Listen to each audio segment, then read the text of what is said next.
మాట్లాడుతుంటే అసలు ఆపాలి కదా, మేము కాళ్ళ మీద పడబోతుంటే కూడా మా ప్లేన్లో కొడుతుంటే పోలీసుల దగ్గర పోలీసు ఏ ఒక్క పోలీసు సార్ కూడా దగ్గర పోనీ బతులు అన్న కాళ్ళ మీద పడ్డ కూడా నడువు అంటే వాళ్ళు బట్టి రెండేం చేస్తాండే ఏ ఒక్కటి పోనీ మాకు ఇల్లు లేదేం లేదు. కొన్ని సంవత్సరాలు అయితే మేము కిరాయికుండా పడి మా ఇల్లు గురించి సొంత ఇల్లు గురించి అడుగుదాం అనుకున్నాం, పిట్టిళ్ళ గురించి అడుగుదాం అనుకుంటే అసలు కలవనీయలే, ఆయన దగ్గర కూడా పోనీయలే, మమ్మల్ని అసలు దగ్గర కూడా పోనీయలే, ఆయన అసలు ఇంట్లో చూడనీయలే.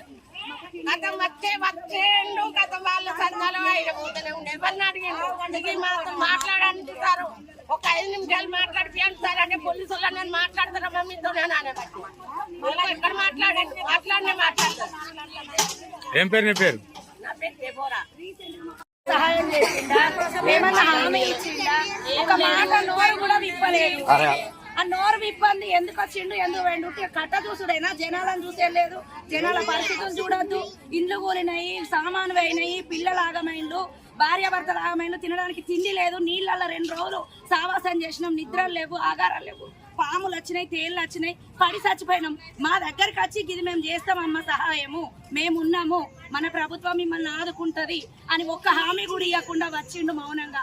మేము ఆడళ్ళం దగ్గరికి పోతుంటే ఆర్మీ వాళ్ళు పోలీసులు అందరు కలిసి చేతుల మీద దొబ్బేసుకొచ్చారు. కథం చూసే పాయే. ఏమి హామీ వచ్చింది మాకు, ఏం ఉపయోగం ఈ ప్రభుత్వం వచ్చి? ఇంత హామీ లేదు, ఇంత పనులు లేవు, ఏం లేవు, ఏది చేయలేదు, సహాయాలు లేవు, ఏవి లేవు, ఏ ఒక్క పనులు ఇక్కడికి వచ్చి ఏం చేసి ఎవరితో మాట్లాడలేదు, ఎవరితో ఏమీ మాట్లాడలేదు, ఒక్కరితో కూడా మాట్లాడలేదు, ఏమి హామీ ఇవ్వలేదు. తానే వచ్చిండు, చూసుకున్నారు, పోయిండు. ఇది ప్రభుత్వ ప్రయోజనం కోసం తప్ప జన ప్రయోజనం కోసం కాదు.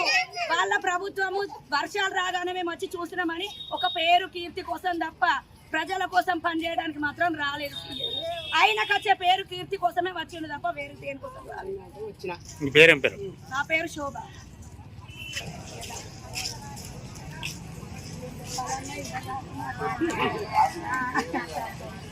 రెండు 2023 వచ్చినాయి, మళ్ళీ 25 వచ్చినాయి. మొత్తం కూలినాయి, నిండినాయి సార్.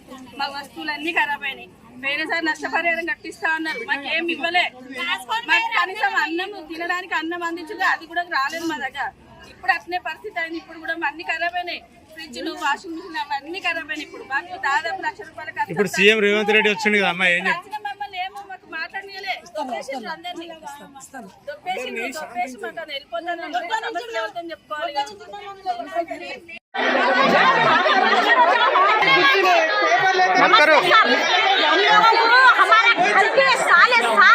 वहाँ से हम लोगों को बहुत नाला में से पानी आ रहा है, हमारी कोई दीवार उठा दो, उसके बाद हम लोगों को कुछ भी नहीं। हम लोग